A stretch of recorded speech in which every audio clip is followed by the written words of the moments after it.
In the beginning, money wasn't money at all. People didn't reach for coins, banknotes, or digital wallets. Instead, value was tied directly to objects people found useful: cattle, grain, shells, and beads. These were commodities that carried value because communities agreed they did. But as societies grew, these primitive forms of trade began to strain under the weight of expanding commerce. How do you pay for goods when a single cow is worth 20 bushels of grain, and you need to settle a debt in something divisible, durable, and universally accepted? The answer would not be grain, nor cattle, nor seashells. It would be metal. To understand how metal became money, we must step back more than 5,000 years. To the ancient civilizations of Mesopotamia and the fertile Nile Valley. These were societies already grappling with complex trade, taxes, and labor. Sumerian merchants and Egyptian scribes documented transactions not in coins, which did not yet exist, but in clay tablets and papyrus ledgers. They recorded silver weights, and often silver itself served as a unit of account, a medium that could measure value, even if it wasn't yet minted into coins. Silver and gold were naturally appealing as early proto-money for several reasons. First, they were scarce but accessible, meaning they couldn't be produced on demand like grain, which could spoil, or cloth, which could wear out. Second, they were durable. Metals didn't rot, shrink, or dissolve. Third, they were divisible. A gold nugget could be cut, melted, or measured to settle different amounts, a flexibility no cow or sack of barley could match. And finally, they were portable. A small piece of silver could carry the equivalent value of a month's wages, easily transported across trade routes where bulky commodities were impractical. Yet metal alone was not enough. Before coins existed, societies relied on weighed metals, pieces of silver or gold cut to size, sometimes marked with stamps to verify weight. This created one of the first challenges in the history of money: trust. How could a merchant in Babylon know that a piece of silver sent from a distant town was in tea lighter than claimed? The solution came slowly, in the form of state-backed guarantees.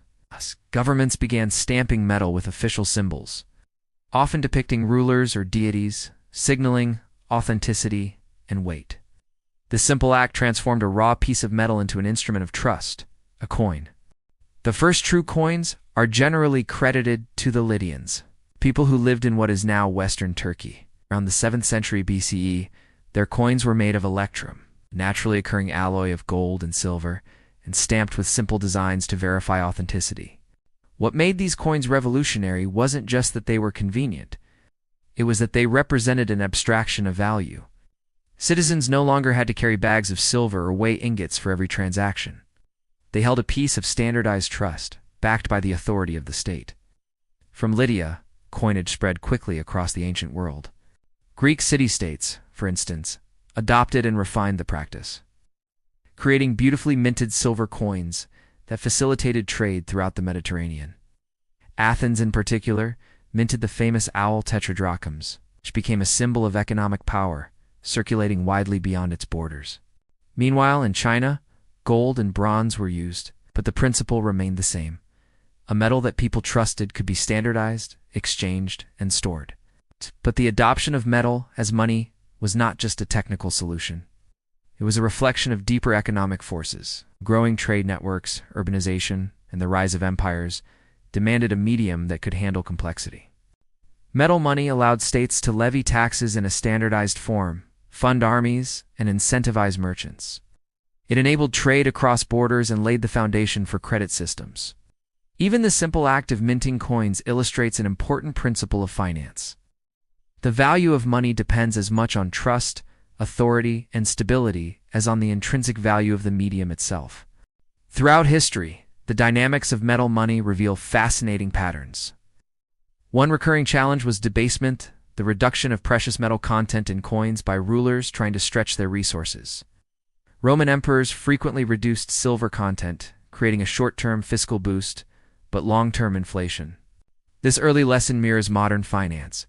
When the perceived value of money is undermined, trust erodes, and economies can suffer. Another pattern was the relationship between metal supply and economic expansion. Gold and silver discoveries, such as those from Spanish colonies in the Americas in the 16th century, reshaped entire economies. Suddenly, Europe was awash with silver, fueling trade, inflation, and investment in new ventures. The influx of precious metals shows that money is not just a static measure of wealth, it is dynamic. It's interacting with resources, politics, and society in profound ways. The story of metal money is also a story of innovation. Ancient China experimented with paper money as early as the Temps dynasty, but coins remained dominant because of their intrinsic value. Similarly, medieval European societies relied on both coins and commodity money, adapting systems to local trust networks. Each evolution from ingots to stamped coins to minted currency reflects an attempt to solve the same problem: how to facilitate exchange efficiently, reliably, and at scale. Even today, the logic of metal money echoes in our financial systems. Gold reserves underpin central banks' balance sheets, and commodities remain a hedge against uncertainty. Modern digital currencies, from credit systems to Bitcoin, owe a conceptual debt to these early experiments with metal. Value must be verifiable, scarce, and trusted by participants.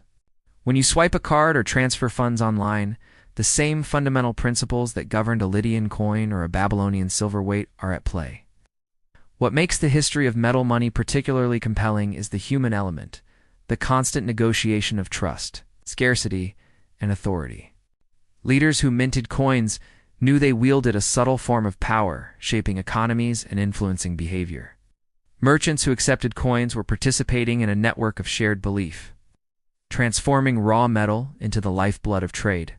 And ordinary citizens, whether in ancient Athens or medieval Florence, learned to navigate systems that combine tangible and abstract value in ways that still define finance today. So why does this history matter to us now? Because understanding the origins of money gives insight into the rules that govern modern economies. Trust, scarcity, and standardization are as crucial to digital currency today as they were to electrum coins 2,700 years ago. Governments, banks, and markets continue to grapple with the same questions.